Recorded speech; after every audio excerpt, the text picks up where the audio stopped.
नमस्कार दोस्तों, आप सभी का स्वागत है एक और नए धमाकेदार वीडियो में। जी हाँ, आज हम बात करने वाले हैं राजस्थान हाई कोर्ट एलडीसी भर्ती। सीईटी से बाहर है या सीईटी के अंदर है, यानी जिसके सीईटी क्लियर है वो दे सकता है या जिसके सीईटी नहीं दी हुई है वो भी दे सकता है। तो हम आज इस टॉपिक पे बात करने वाले हैं। पूरी डिटेल बताऊंगा, इसका सिलेबस, इसकी एज लिमिट, क्या इसकी शैक्षणिक योग्यता है, इसका क्या मतलब एग्जाम पैटर्न होता है, किस प्रकार एग्जाम होता है, कब तक इसका एग्जाम होगा, कितनी इसमें पोस्ट होगी। तो चलो वीडियो शुरू करते हैं। और अब मैं बताऊंगा आपको फोर्थ ग्रेड एग्जाम की डेट भी, जो ये high court fourth grade exam है इसकी डेट भी मैं आपको बताने वाला हूँ कब तक होगा। तो चलो वीडियो शुरू करते हैं। जी हाँ, आज हम बात करेंगे नॉन सीटी भर्ती आ गई है। तो पहली बात यह है कि ये हाई कोर्ट की जो भर्ती आने वाली है नॉन सीटी पर आएगी, यानी ये सीईटी बेस पर एग्जाम इसका नहीं होगा, नॉन सीईटी एग्जाम होगा इसका। और इसका नोटिफिकेशन जल्द ही आपको देखने को मिलेगा। ऑलमोस्ट इस महीने के अंदर अंदर आपको सीईटी नॉन सीईटी भर्ती से रिलेटेड जो एलडीसी भर्ती है इसका आपको नोटिफिकेशन देखने को मिलेगा।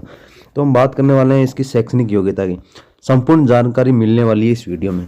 मैं आपको इस वीडियो में बताने वाला हूँ, आप ये टॉपिक देख सकते हैं।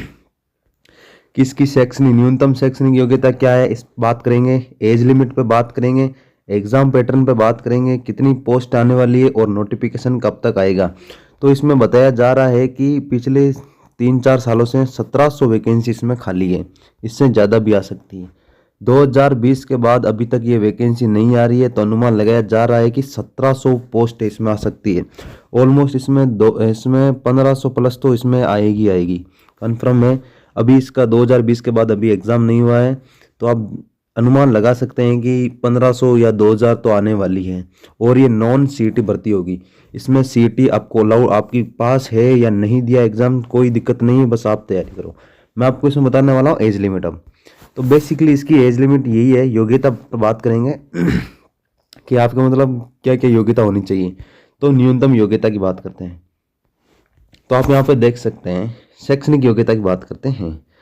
कैंडिडेट मस्ट बी ग्रेजुएट, यानी ग्रेजुएट होना जरूरी है। ग्रेजुएशन आपका कंप्लीट है तभी ही आप इस एग्जाम को दे सकते हैं, बाकी इसमें आप फॉर्म फिलअप नहीं कर सकते हैं।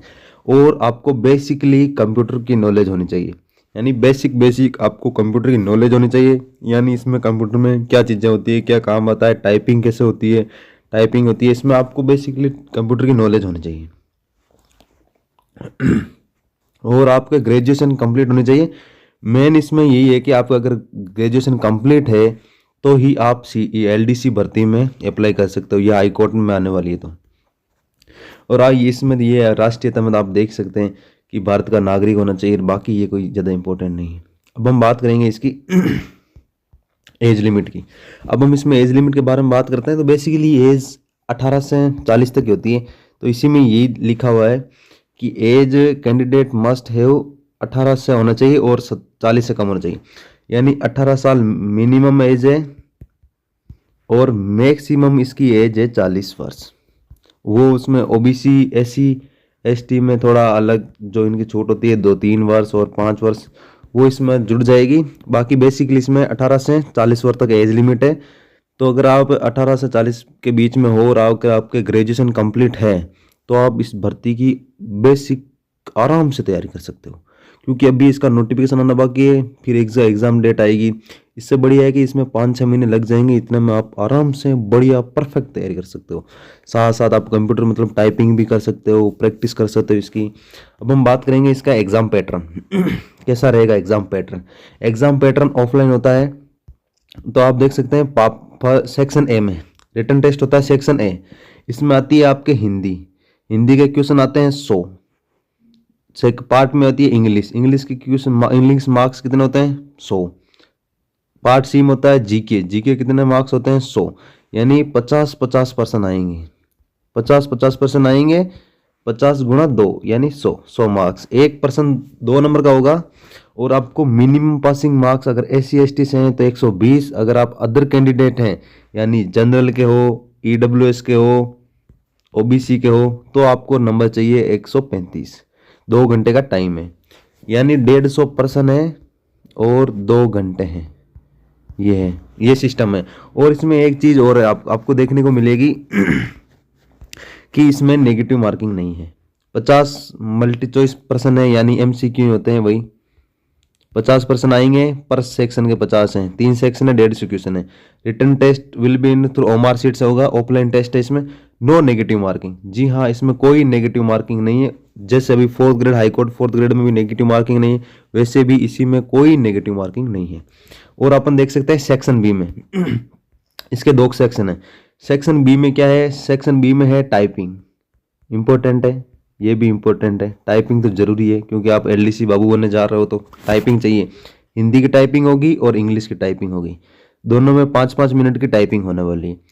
25-25 मार्क्स हैं दोनों में। कितने मार्क्स हैं, 25-25 मार्क्स हैं। और SC और SC ST वालों को 20 नंबर चाहिए और अदर कैंडिडेट को 22.5 नंबर चाहिए इनको क्वालिफाई करने के लिए।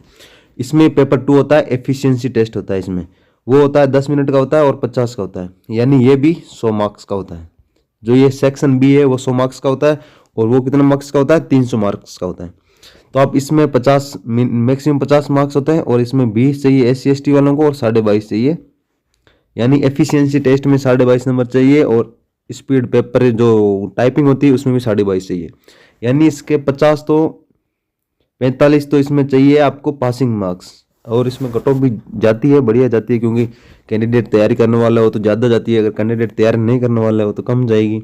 ये आपको मिनिमम पासिंग मार्क्स हैं तो आप देख सकते हैं ये पूरा इसका एग्जाम पैटर्न है। और इसमें मैं आपको बताऊंगा सिलेबस, इसका सिलेबस भी बता ज़्यादा लेंथी नहीं है, कुछ इसमें तीन ही सब्जेक्ट हैं, इंग्लिश है, हिंदी है और GK है। और अपन अब सब्जेक्ट सिलेबस के बारे में बात करने वाले हैं। अब इसका देखेंगे सिलेबस।